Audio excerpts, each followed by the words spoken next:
On a chilly autumn morning in downtown Maplewood, Thomas Miller, an 85-year-old retired Army mechanic, found himself the unexpected target of a senseless act of violence as he walked past a row of gleaming motorcycles parked outside a local tavern. His worn jacket brushed against a handlebar, a mere accident, unintentional and slight, but to a nearby biker, Thomas was no longer just an elderly man, he was a convenient target. Without hesitation, the biker struck Thomas with a harsh slap, sending him tumbling to the pavement. Clutching a small paper bag of groceries, Thomas lay there stunned, his dignity bruised more deeply than his body. Around him, the crowd remained silent, eyes diverted, phones untouched, a chilling display of indifference. Yet, Thomas was far from ordinary. He had served his country with quiet strength, having completed 3 deployments and earned commendations for bravery and sacrifice. That faded olive jacket he wore was more than fabric, it was a symbol of a life devoted to service. Though his body was frail, his spirit remained unyielding. After the blow, he rose slowly, retrieving his cane with a quiet resolve that defied the humiliation. Instead of anger, he reached for his phone, dialing a single contact, his son, Captain David Miller, a leader in the Army Special Forces. Within minutes, the distant hum of a Black Hawk helicopter shattered the stillness. Tactical soldiers deployed swiftly, surrounding the scene with the precision of those accustomed to danger and justice. Captain Miller approached his father, his presence commanding yet tender, brushing away the blood from Thomas's cheek. The biker, confronted by the weight of Thomas's legacy and the power of the Special Forces, realized he had gravely underestimated the man he struck. This was not just an old man, this was a veteran whose dignity never retired. In that moment, respect was demanded, and justice quietly enforced. The community's silence broke, and a long overdue recognition began that honor for our elders is not optional, but essential. Despite the harshness of the attack, the reaction from the people around was painfully cold. As Thomas Miller lay on the sidewalk, clutching the torn paper bag with his groceries spilling onto the street, no one rushed to help. The usual bustle of the tavern's patrons carried on as if nothing had happened. Some sipped their drinks indifferently. Others turned their backs or crossed the street to avoid even looking. Phones remained buried in pockets, not a single soul stepped forward to offer assistance or express concern. The silence was deafening, a stark reminder of how society often overlooks the vulnerable, especially the elderly. Thomas's resilience was matched only by his loneliness in that moment.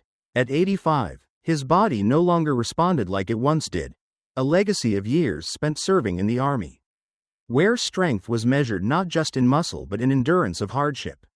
Yet, here he was, abandoned in a crowd, ignored by strangers who witnessed his fall but chose convenience over compassion. His cheek burned, not just from the blow but from the sting of being invisible to those around him.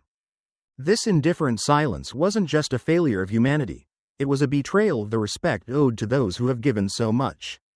Thomas didn't seek pity or special treatment, he simply deserved the basic dignity of help and kindness in his time of need. Yet the world seemed content to look away. The bystanders' inaction highlighted a troubling truth. In modern society, age and quiet strength are too often met with disregard, leaving heroes like Thomas to face their battles alone, even on the city streets. But beneath the surface of that quiet suffering, a spark of justice was about to ignite, a reminder that respect, once lost, can be reclaimed, and that true courage sometimes comes not from might, but from standing firm when the world turns its back. Thomas Miller was not a man who sought attention or sympathy. At 85, he carried himself with the quiet dignity of someone who had faced far greater trials than a moment of cruelty on a city street. A retired army mechanic, Thomas had devoted decades to serving his country, enduring deployments that tested his resolve and leaving marks on his body and spirit alike. His worn olive green jacket, patched and faded, was more than just clothing, it was a symbol of a lifetime of sacrifice. The name tag, barely visible, still bore the initials, T. Miller, a subtle reminder of the identity he wore with pride. Despite his age and the challenges of a body that no longer moved with the ease of youth, Thomas never complained. He never asked for honors or pity. Instead, he cherished simple moments, a quiet seat in the local diner, a hot cup of coffee, and the slow, steady walk home aided by his trusty cane. These small routines were his sanctuary, the calm after years of storms. On that chilly morning, as he stepped out of the corner grocery store with a bag of essentials tucked under his arm, he carried more than bread and cough drops, he carried decades of unspoken strength and quiet endurance. Thomas's encounter with the rowdy bikers was never about confrontation, it was an accident. A brief brush of fabric against metal, yet his kindness and old-fashioned politeness did not shield him from the harshness of the world. When the biker struck him, it was not just a blow to his cheek, but an affront to the values he lived by. Yet even then, Thomas did not falter. His resilience was rooted in a lifetime of service, a testament to a strength that transcended the physical and spoke to the heart of what it means to stand tall, no matter the odds. After the harsh blow, Thomas Miller showed a strength that went beyond his years. Though shaken, he didn't respond with anger or fear. Instead, with slow and deliberate movements, he reached into his worn coat pocket and pulled out his cell phone, an old, cracked device, but one that held a vital connection. With steady hands, he tapped the screen to call a single contact, his son, Captain Michael Miller, a respected officer in the U.S. Army Special Forces. This was no ordinary call, it was a silent plea for help. A signal that justice was needed. Thomas sat quietly on a nearby bench, gripping his cane, his breathing steady despite the pain and humiliation. Around him, life continued as usual. People passed by without a glance, the cold autumn air biting at his lungs. Yet beneath his calm exterior was a quiet resolve. A man who had faced far worse on distant battlefields and knew the true meaning of endurance. He wasn't asking for pity, he was asserting his right to be treated with respect. Minutes later, a distant rumble grew louder, the unmistakable sound of a Black Hawk helicopter approaching. The community's silence was about to be broken by the arrival of disciplined soldiers in tactical gear.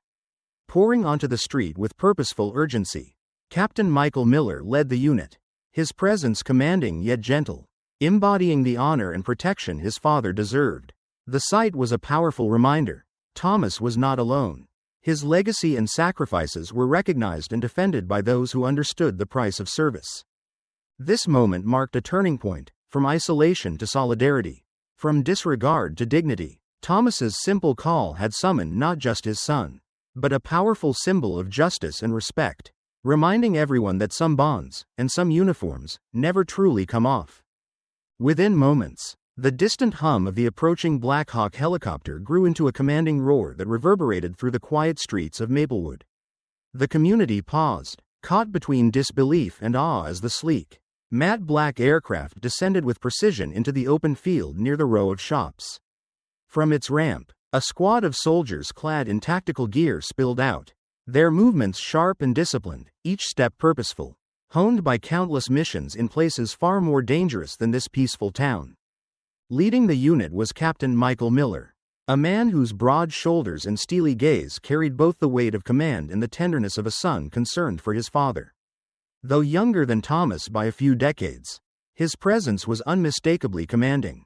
Without fanfare or bravado, he strode directly to his father's side, kneeling gently and brushing away the dried blood from Thomas's cheek with the reverence of a protector honoring a lifetime of sacrifice. The biker who had struck Thomas, still standing near his group, suddenly found himself facing more than just a man. He was confronted by the legacy of service and honor embodied by Captain Miller and his team. The realization dawned heavy and slow. This was no ordinary old man, but a veteran whose courage had been tested on far-flung battlefields. A man whose dignity demanded respect. The biker's smirk faded, replaced by a stiff unease as the soldiers silently formed a protective semicircle. Their presence alone enough to command attention and enforce justice without a single weapon drawn. In that charged moment, the air shifted, from hostility to accountability, from neglect to recognition. The arrival of the Black Hawk and the soldiers marked more than a rescue. It was a powerful testament to the enduring bond between a father's sacrifice and a son's unwavering commitment to justice. For Thomas Miller, this was the moment his honor was restored in the eyes of the world. Faced with the imposing presence of Captain Michael Miller and his elite team, the biker who had recklessly struck Thomas Miller suddenly found himself in an unfamiliar position, one of accountability. The leather-clad man, once brash and smug among his friends, now stood frozen, the weight of what he had done settling heavily on his shoulders. He glanced nervously at the captain, who stepped forward with quiet authority, his voice calm but unwavering. "I'm not here to threaten anyone," Captain Miller said firmly, his eyes locked on the man who had caused his father pain. "I'm here because my father was hurt while the world around him looked the other way. You hit a veteran, a man who served this country while you were still learning your ABCs." The words hung in the air, carrying the full gravity of sacrifice and respect that the biker had so carelessly dismissed. The surrounding crowd, previously silent and indifferent, now began to stir. Some pulled out their phones, capturing the moment that justice was quietly but decisively being served.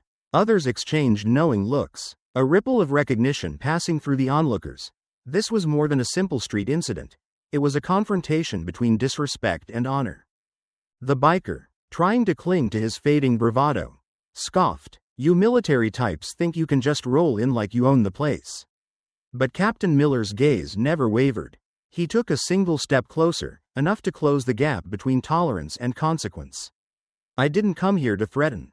I came here to ensure that those who've given their all to protect us are never left to face disrespect alone." Behind him, the soldiers formed a silent barrier, a testament to the unyielding commitment to protect not just a man, but the values he stood for. This moment was a powerful reminder. Honor and respect are not privileges to be earned only on the battlefield, but rights that endure long after the uniform is hung up. Slowly, the silence that had blanketed the street began to lift as more people took notice of the scene unfolding before them. What started as a quiet, painful moment for Thomas Miller was now transforming into a powerful display of solidarity and respect.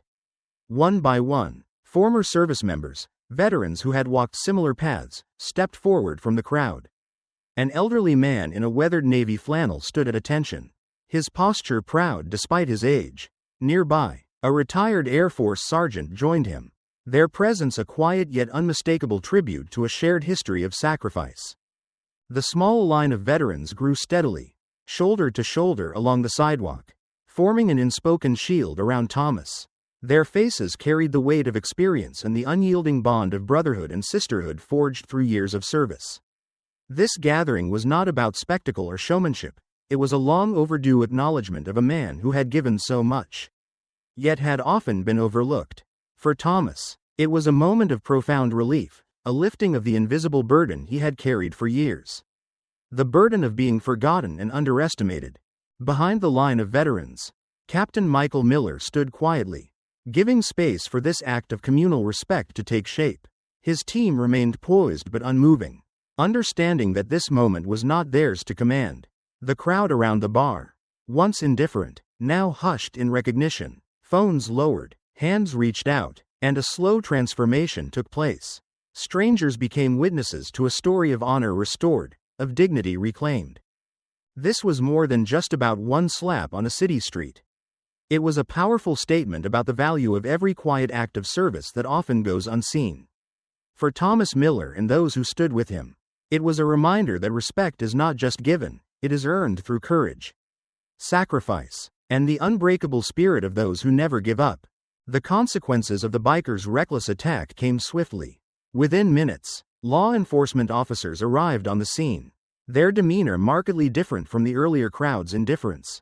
Unlike the silent bystanders, the police approached with a seriousness that reflected the gravity of the situation. Without delay, they handcuffed the biker, whose confidence crumbled as the cold steel clasps closed around his wrists. There was no struggle, no defiance, only the quiet acceptance of accountability.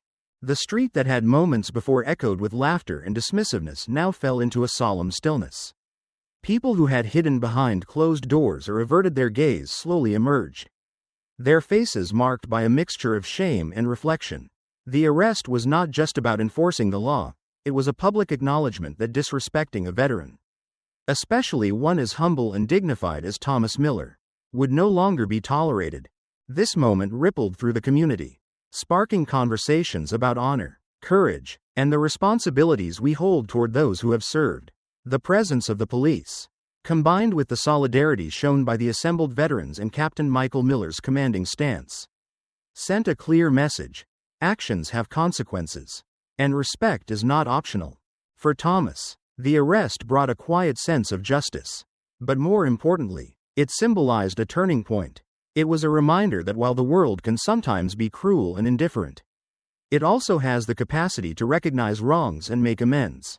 The community's awakening to the importance of honoring its elders and heroes was just beginning, a promise that from this day forward, dignity would be defended, and the sacrifices of its veterans would be remembered and respected.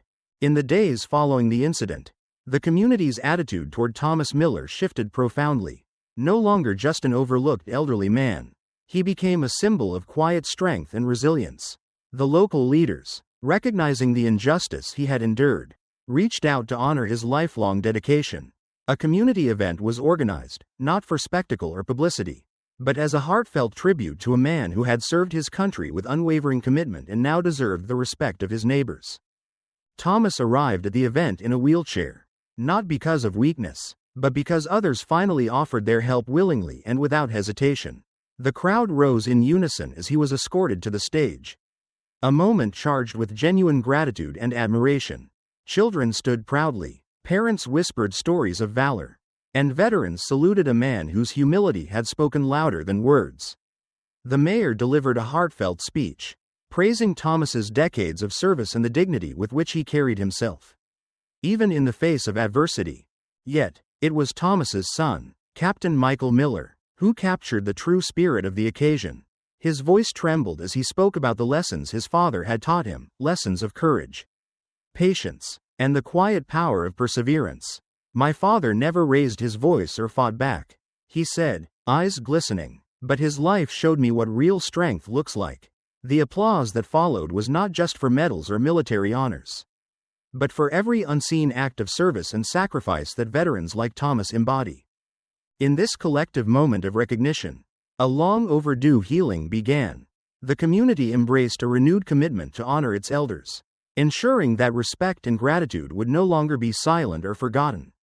For Thomas Miller, this was more than an event, it was a restoration of dignity.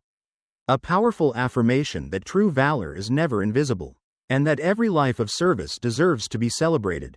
Thomas Miller continued his weekly visits to the local diner, wearing the same worn boots and faded jacket, walking slowly but steadily with the help of his cane. Yet now, something had changed, not in Thomas himself, but in the way the community saw him. Teenagers on skateboards would nod respectfully as he passed. New recruits in the National Guard stopped to shake his hand. Fathers pointed him out to their children, not as a distant legend, but as a living example of quiet courage and unwavering dignity. Even Kyle, the biker who had once struck Thomas, had transformed. No longer a reckless stranger, Kyle volunteered to drive veterans to their medical appointments and spent time helping those in need, slowly earning back trust through humble actions. This transformation wasn't about grand gestures or loud declarations. It was about small, consistent acts of respect, kindness, and recognition, acts that build bridges where once there were walls. Thomas and Kyle, walking different roads but now moving in the same direction, showed that healing and redemption are possible when compassion replaces judgment. Their story reminds us all that true strength lies not just in physical endurance, but in the power to forgive, to grow, and to stand for what is right. For seniors and younger generations alike, it is a powerful testament to the lasting impact of dignity, respect, and the human spirit. In life, it's often the quietest acts of kindness and respect that leave the deepest marks. No matter your age or circumstance, your dignity is your greatest treasure, one worth protecting and sharing. Sometimes, the world may overlook you, but your strength, patience, and grace can inspire change in ways louder voices never will. Never underestimate the power of standing tall with quiet courage, and the ripple effect it creates in the hearts of others. If Thomas's story touched your heart, please leave a comment below sharing what dignity and respect mean to you. Your voice matters. Let's build a community that honors our elders and uplifts each other every day. Don't forget to subscribe for more inspiring stories that celebrate courage, resilience, and the quiet heroes among us. Together, we can make respect a legacy for generations to come.